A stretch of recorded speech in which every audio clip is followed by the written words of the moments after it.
Halo Bedikers. Sosok Anas Urbaningrum kembali mencuri perhatian publik setelah kabar terbaru mengenai dirinya mencuat ke permukaan. Kabar tersebut menyebutkan bahwa Anas mendapat keringanan hukuman dari Mahkamah Agung dan sebentar lagi akan menghirup udara bebas. Lantas bagaimana nasib dan kabar terbaru Anas Urbaningrum saat ini? Serta seperti apa manuver politiknya setelah bebas dari penjara nanti? Mari kita bongkar.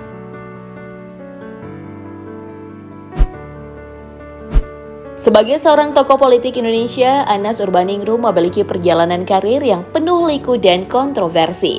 Pria kelahiran 15 Juli 1969 ini menempa ilmu politiknya di organisasi HMI. Anas kemudian semakin berkembang pada masa transisi Orde Baru menuju era reformasi.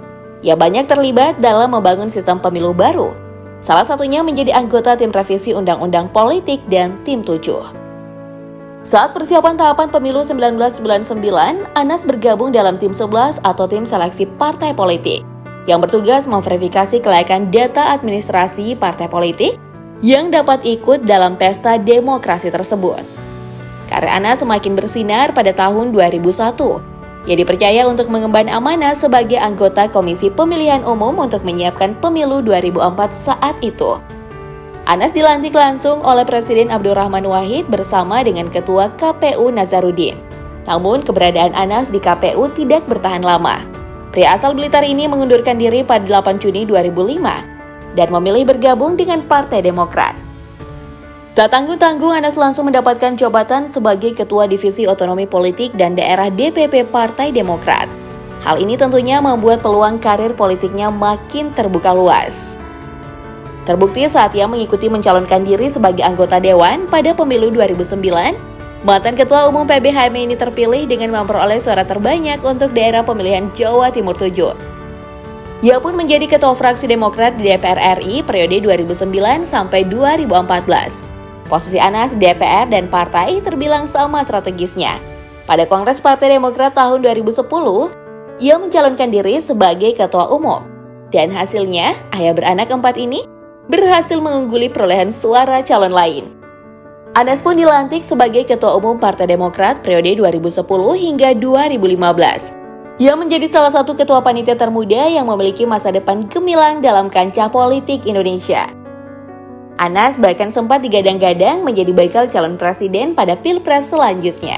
Sayang di tengah puncak perjalanan karirnya, Anas Urbaningrum harus berurusan dengan KPK. Adalah berjanji siapa yang bersalah dia harus bersedia dikutuk oleh Tuhan, dikutuk oleh Gusti Allah, dirinya dan keluarganya. Kenapa itu? Setelah menjabat setengah periode sebagai Ketua Umum Partai Demokrat, Anas tersandung kasus korupsi proyek Hambalang di Bogor. Kasus ini tercium KPK atas pernyataan Bendahara Umum Demokrat Nazarudin yang lebih dulu tersandung kasus korupsi Wisma Atlet di Palembang. KPK pun menyatakan Anas sebagai tersangka. Imbasnya pada 2013, ia mengundurkan diri dari jabatannya sebagai Ketua Umum DPP Partai Demokrat, serta dikeluarkan dari fraksi Demokrat DPR RI karena telah ditetapkan sebagai tersangka.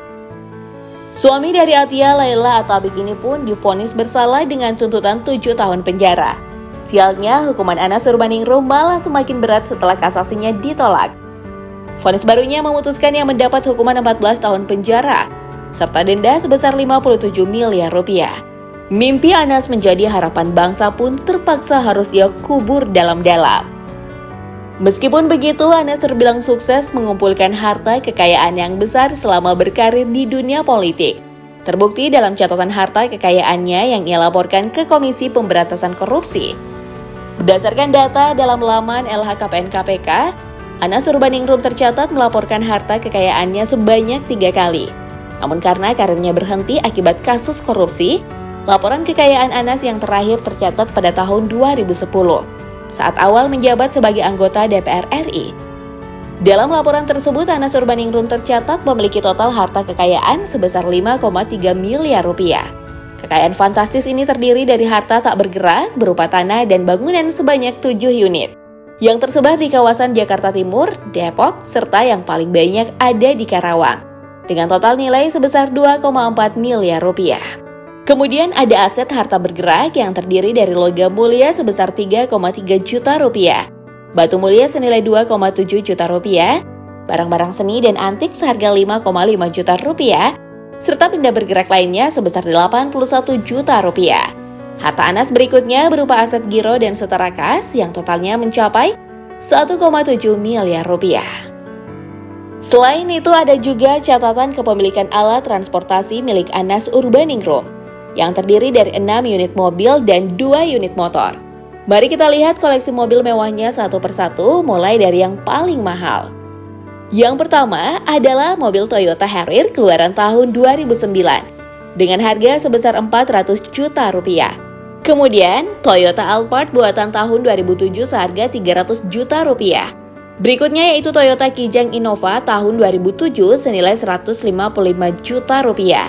Lalu ada Kia Carens tahun 2000 dan Nissan Serena tahun 2004 dengan harga masing-masing sebesar 110 juta rupiah.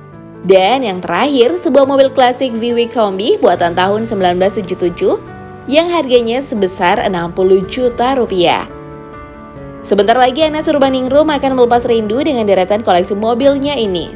Sebab Anas akan bebas bulan depan setelah hukumannya disunat dari semula 14 tahun menjadi 8 tahun lewat upaya peninjauan kembali. Saat ini Anas Urbaningrum sendiri masih menjalani masa hukumannya di Lapas Sukamiskin. Jelang kebebasannya, mantan Ketua Umum Partai Demokrat ini menuliskan surat yang berisi soal rencana kepulangannya. Surat yang ditulis tangan ini diunggah di akun Twitter pribadi Anas @AnasUrbaningrum yang saat ini dikelola oleh adminnya. Selain soal kepulangannya, lewat surat tersebut Anas juga menyinggung perihal kezoliman dan kriminalisasi. Pria berusia 53 tahun ini juga menuliskan tentang perjuangan mencari keadilan. Meskipun belum menghirup udara bebas, namun sepertinya Anas sudah menyiapkan rencana untuk kembali berkarir di dunia politik. Sebuah artikel di laman kompas.com menjelaskan tentang manuver politik Anas Urbaningrum menjelang keluar dari jeruji besi. Mulai dari pemasangan baliho raksasa yang memuat fotonya baliho Anas yang memuat tulisan "Tunggu Beta Bale" ini. Terpasang di pinggir jalan wilayah Cibubur, tak jauh dari hunian Ketua Majelis Tinggi Partai Demokrat Susilo Bambang Yudhoyono. Kemudian ada juga rencana Anas untuk bergabung dengan Partai Kebangkitan Nusantara atau PKN. Masih melansir artikel dari situs kompas.com, Ketua Umum Partai Kebangkitan Nusantara Gede Pasek Suardika menyebut pihaknya akan menyiapkan posisi strategis untuk Anas Urbaningrum. Gede Pasek juga mengaku akan mengadakan pertemuan dengan Anas saat dia bebas nanti. Tentunya untuk membahas rencana bergabungnya Anas Urbaningrum dengan PKN.